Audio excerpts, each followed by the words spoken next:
Part 2 of Primal Origins! So yes, like I said, I did cut these two videos because of the fact that one, I didn't want to upload a 40+ minute video, it's me personally, and two, I was basically about to be interrupted in the middle of the video, so instead of re-recording the entire freaking thing, I decided also just to cut it up into two videos. This made it easier on me. So anyway, let's get started with Ghostrick Werewolf. Level 3 Dark Zombie, 1400 attack, 1500 defense. You don't know this, but let's skip to this thing. When this card is flipped face up, inflict 100 damage to your opponent for each set card on the field. You can only select once per turn. That's pretty nasty, so pretty much, flip them up first, they take a shit ton of damage, then fill up the Jinx, and all that stuff. Pretty nice card. You can definitely see this being played, and the Ghostrick gives the nice burn aspect, along with some of the stupid shit they can do. Powering Ghoul, and they have the Succubus, and they have a lot of things to Werewolf. It's a pretty nice card for Ghostrick, in my opinion. The armor looks pretty badass, it really does. This is the, what is it, the Trap Chicks is a rare, and we have the all-powerful, the Stardust, the Mega Monarch, which, not to admit, looks pretty fucking badass, in my opinion. Level 8, Fire, 2800 attack, 1000 defense. You can tribute summon this card by tributing one tribute summoned monster. When this card is tribute summoned, look at your opponent's hand and discard one card. If it was a monster, also inflict 200 damage to your opponent for each level that monster has. If this card is tribute summoned by tributing a fire monster, add this additional effect 1000 damage, inflict 1000 damage to your opponent. So pretty much just like regular Thestalos. I don't know, I don't think it's going to see any play. How the Mega Monarchs aren't really seeing any play right now because there's really not a big use for them. They're kind of hard to summon, but as of now, they're not seeing any play. They may see play in the future, but as of now, they're not really seeing anything. The armor looks freaking awesome. Also, this is probably going to be a secret rare since all the other Mega Monarchs, Grand Mark and Mobius were secret rare, so this is odds are going to be a secret rare. Just calling it. Zexel Servers, Banish Sage. Level 1 Light Warrior, 500 attack, 100 defense. If you control a Utopia monster, you can draw one card. If a monster you control is banished during your battle phase, target that one banished monster, also banish this card on the field, special summon that monster, and if you do, banish one monster with 3000 or less attack your opponent controls. You can only use the effect once per turn. You can only use the effect once per turn, and only once that turn. Pretty nice card, allows you to banish monsters and get banished monsters back. I kinda like it. It's some nice support for Utopia.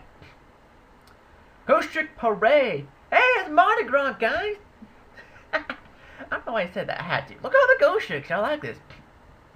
You got the Ghostrick Mummy, Ghostrick Witch, Jinxie, Jack Frost, Mary. They're all so happy because they're parading. It's Mardi Gras. Anyway, it's a field spell card, of course. Monsters cannot attack based on defense position. Monsters, but can attack directly. If all monsters their opponent controls are face down defense position, when an opponent's monster declares a direct attack, you can add one Ghostrick card from your deck to your hand. All damage your opponent takes becomes 0. That is pretty cool. This allows you to deck it's pretty much the Rhoda in a sense. You know, Jinxie's like your Stratos, and this thing's like your Rhoda. So it's a pretty good card for Ghostricks. I'm kind of torn here. I don't know what's better. Parade? Or House. I think it's called House. I don't quite remember. I think it's Mansion or House, but which of these two isn't the better? I like Mansion because you take half battle damage, but this one allows you to search. But with the amount of searching you have, is it monster or one Ghostrick card? Oh, that is actually a lot more better. I thought I said monster. Okay, so this actually is a lot more better in my opinion. But it comes down to, in my opinion, it comes down to the two field spells. It comes down to player's preference. You know, do you want the search power, or do you want the ability, or do you want the half damage? I think you can actually use both. Maybe use 2 of one and 1 of one. You know, I don't know how you can actually work that in, but I think this card has a lot of potential. I think it's a very good card for Ghostricks. A lot more better than, say, Museum, and this is actually a pretty damn good card. Dawn Thousand's Throne. Continuous spell card. During your opponent's end phase, gain 500 life points for each time you took battle damage this turn. When a number monster you control is targeted for an attack, except a number C, or a chaos number, You can send this card to the graveyard, negate that attack, and special summon one Chaos number monster from your X deck with the same number in its card name as the attacked monster. Using the attacked monster as an exceed material. This special summon is kind of ski summon. You can only control one Dawn Thousand's Throne. So, pretty nice effect there. I don't think it's going to really see any play, me personally. It does have its uses, combined with things like Utopia or any other number monster. So, like I said, it does have its uses, but I don't really see it's going to see any play. Maybe in some random number deck, is all really. But overall, artwork looks pretty cool. And you might see every once in a while in a random deck. Artifact Unleashed. Quick play spell card. That is a pretty cool artwork. I do say so myself. Target 2 artifact monsters you control. XYZ summon 1 exceed monster using those materials monsters only. Monsters you control cannot attack during the turn you activate this card except artifact monsters. If this card is destroyed by opponent, you can reveal 1 level 5 light monster in your hand and draw 1 card. Very, very nice. Good in-phase space. It's a good card if your opponent wants to in-phase Space Typhoon. That way you get a free card. Also, this is pretty much an easy 1 card exceed. But also, at the same time, I don't see much use for it because when you have artifacts on your field, you can basically... Well, it is a quick play, so you can do this during your opponent's turn. They want to attack, just activate it, get a free exceed summon. And it doesn't say an artifact exceed. So you can go to a play Diaz, you can go for a Vulgar. Something that is a quick play on its own, like go over a play Diaz, start returning shit. You know, there's a lot of shit you can actually do with this, so actually a pretty good card for the deck, and I'm definitely going to be trying this out in artifacts. Next up, we have Uverse Breaker. Equip spell card. Equip only to a Utopia monster. When the equipped monster declares an attack, target 1 spell or trap card your opponent controls, destroy that target. Your opponent cannot activate spell or trap cards in response to this effect's activation. So it's pretty much a walking MST in a sense for Utopias. I don't really think it's going to see any play because Utopia decks are pretty much kind of clogged with Zexal weapons and all that stuff. So I don't really think people will be playing this card, but it's got a nice little effect. So, guess got that. We have Discord Sector. Continuous trap card. Neither player can special summon monsters with the same level or ranks as a monster they control. Not bad. I guess it could be anti-exceed. So, I don't really have any thoughts about this card, really. XYZ Universe. Normal trap card. Target 2 exceed monsters on the field, send those monsters to the graveyard, and then special 1 exceed monster from your extra deck. Except a number monster whose rank is equal to or 1 less than the total ranks of the sent monsters. And attach this card to it as exceed material. If you activate this card, your opponent takes no damage for the rest of his turn.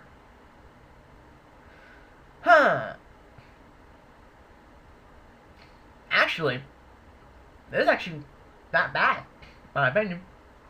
The fact that the trap is not specific on your field. It just says target 2 exceed monsters on the field.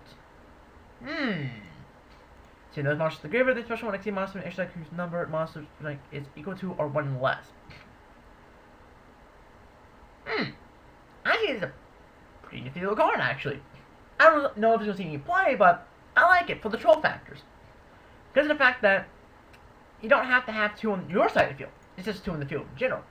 So if your opponent has 2 exceeds, let's say you're playing a deck that, let's say they have 2 rank 4s, and you're playing, let's say, Blue Eyes. You have some rank 8s. Activate that, send those to the grave, woo! Especially when you're attacking on, summon your Thunder Ring. Or summon your Tachyon. There's a lot of cool things you can do with this. So, I like this card. I like this card a lot. Sylvan Waterfall Ride. Continuous trap card. When an opponent's monster declares a direct attack, you can excavate the top card of your deck, and if it's a plant monster, send it to the graveyard. Otherwise, place it in the bottom of your deck. During your draw phase, instead of conducting a normal draw, you can excavate the top card of your deck, and if it's a plant type monster, send it to the graveyard. Otherwise, add it to your hand. That's a pretty nasty card. This card can definitely see some play.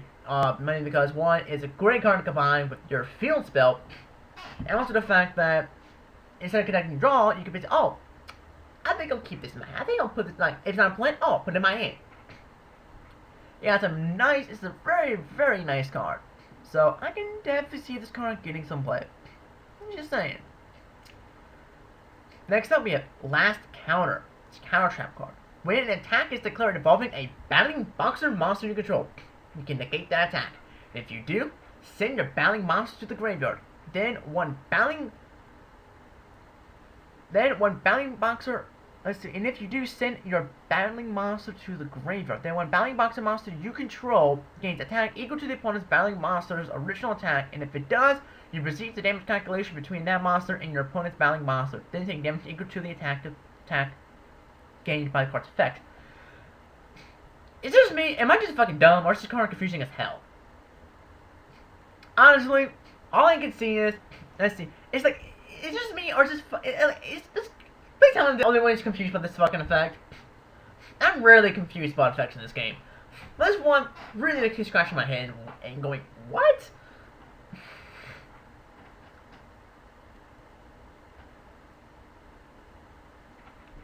So since you have to have 2 monsters on the field to get this effect, and also you take damage, so not really that good in my opinion. I don't really play the other counter trap. Now, of course, this counter trap is not exclusive yet. The other one is WCG exclusive. Screw you, Konami. This one I like. I read this card.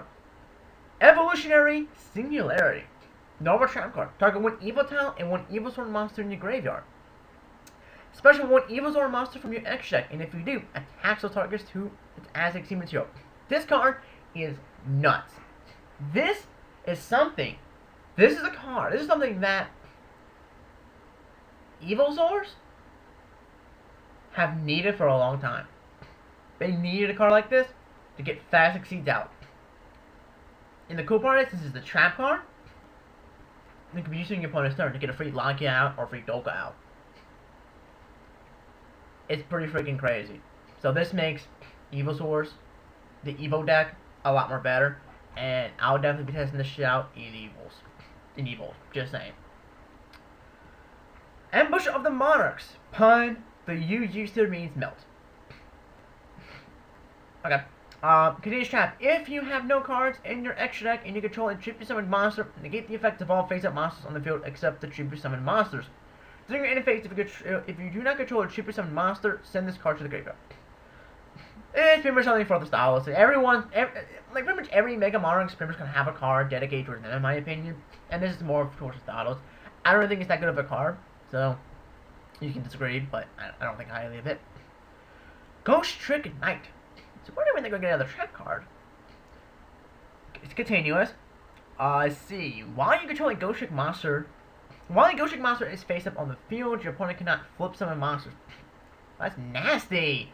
When this card is destroyed by your opponent's card in its graveyard, your opponent cannot declare an attack this turn. This is actually a pretty nasty card. Combine this with Torch Cascading Light and the image see that, they can't flip face up. But the only downside is that Ghostrick monster has to be face up, so pretty much you can only really utilize this if you have things like Alley card on the field.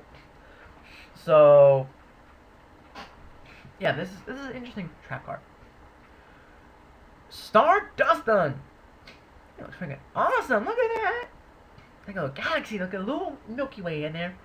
Another one, Dark Fiend. Question mark attack and defense. Cannot be normal summon or step. Must be special summoned by sending any number of dusted monsters you control to the graveyard, minimum 1. It cannot be special summoned by other ways. This card's attack and defense are equal to the number of dusted monsters sent for its special summon times 1,000. The opponent cannot activate set spell or trap cards, and they cannot flip or special summon monsters. If you control more monsters than your opponent, destroy this card. Very, very nice. This actually puts more shenanigans for Dustians. Clonk your field. Let's see. You have 5 Dustians. This gives 5k attack. Very, very nice card. Like it a lot. Battling Boxer! Bailout! Why did I say it like that? I don't know. Level 4, 0 attack, 1800 defense. I actually saw this card in the anime. The rare times I watched the Dexel anime. It was like watching the anime because I don't know why I like. I can't remember the guy who plays Battle Boxer, but the Barian when he was fighting like Huma in like the Zexel 2. When he used this card, like I was like, oh, that's kind of cool. Like I was interested in seeing they brought in new boxers to the table in that part, and they did. This guy was in it, so it's actually pretty cool. So I recognize him quite a bit. When you take battle damage, you can special this card from your hand, and if you do, gain life points equal to the damage you took. Pretty damn good card. Because there have been times where I have taken damage, and this card's like, okay, special summon, and I regain those life points. So pretty much, it's a life point resetter in a sense. It's really nice. I like this card a lot. I'm definitely trying this thing out. Next up, Battling Boxer Big Bandage. Look at this card. Look at this thing. It looks freaking badass. And it's level 2 also, which is pretty interesting. Level 2, 1100 attack, 1400 defense. Once per turn, this card cannot be destroyed by battle. I like that, it's a staller. Once per turn, you can target one Battling Boxer monster in your graveyard or one of your banished Battling Boxer monsters. The levels of all Battling Boxer monsters you currently control become the same level as that monster. Huh. That is interesting. That is interesting. This actually gives a purpose for Counterpunch now. Think about this. Using Counterpunch. Counterpunch gets banished. You have him in the field, and you special him, let's say, Spar. Okay? Use this effect, target Counterpunch. And say others. So he becomes level 3. Spar becomes level 3. Instant Cheat Commissioner. There you go. This makes Cheat Commissioner viable. It gives you a reason to play Counterpunch. I will be testing this out most definitely. I like the effect, and I have been waiting for something to use Cheat Commissioner because I love that card. Don't use it because it's hard as hell to get out. This makes it easier. Makes it more viable in my opinion. Still might not use it after testing, but who knows? It might actually work. It might become a very valuable card in the deck. Geyser Shark. Level 5 water, 1000 attack, 1900 defense. You can banish this card from your graveyard to target 2 level 5 water monsters in your graveyard. Special from those targets, and if you do, exceed someone water, exceed monsters using those 2 monsters, active exceed materials, they'll use this effect once per turn. I'm not much of a Shark player, so I think this is good. I'm not sure. So, yeah, I have no thoughts on this card. Umbral Horror Ghost. More Umbrals. That's pretty freaking cool. 200 attack and defense, dark level 2. During your main phase, you can special summon both this card and another level 4 or lower fiend type monster from your hand. You cannot normal summon during the turn you activate this effect. You can only use the effect of Umbral Horror Ghost once per turn. I don't know if this is really useful or not, because it doesn't really copy levels. So, yeah, I don't really see a big use of this thing. Final card! Final card! Blizzard Thunderbird. Level 4 Water Winged Beast, 1600 attack, 1400 defense. You can discard this one card, special one Water Winged Beast type monster from your hand and one from your graveyard. Then return this card on the field to the hand. You can only use the effect once per turn. This is pretty cool. I like this card a lot. In my opinion, this does open up some plays for the Blizzard archetype. Oh, so we're finally done. Overall, Primal is looking good. I'm excited for the box support. I'm excited for Blizzard Thunderbird. I'm excited for a lot of things in this set. I'm really interested, and I'm really wanting to try out Evolutionary Singularity and Evils. Like I said, Sylvans don't really interest me. I'm sorry they may interest you, just me personally. I want to try this out and the artifacts. There's a lot of things I want to try out. But overall, this is looking to be a pretty damn good set, and I cannot wait to see what comes of it. It's going to be pretty freaking awesome. So, anyway, give me your thoughts on this set in the comment section below. What are you most excited about in this set? I'm very curious. Yeah, that's super. Look at there. Like, what are you most excited about for this set? And that looks like to be a comment, possibly? It could be a comment. Yeah, well, like, what are you most excited? Actually, don't know, maybe super. I don't know. But what are you most excited for about in this set? I'm excited. Of course, you know, I'm excited for the boxer support because, you know, I have a boxer deck IRL. You know, I need to update it for this list, but I have a boxer deck, and I'm excited to add that shit to my IRL as well as the dev pro, testing all that shit. There's a lot of things I'll be testing out for you guys. So anyway, hope you guys enjoy this, and yes, go like my Facebook page. Always you should do that because link in the description because I do update videos that be going out and updates for the channel will be on the Facebook page. So I may ask questions on what you want to see. So you want to give feedback, and you may want to see something that y'all want to see. Go there, like it, and I will definitely try to get stuff that y'all want to see out. So anyway, it's probably the only last video I'll be getting out for today because I'm pretty much worn out on videos. So we're gonna end it off with this number 79. Anyway, hope you guys enjoyed it, and I'll definitely see you guys next time.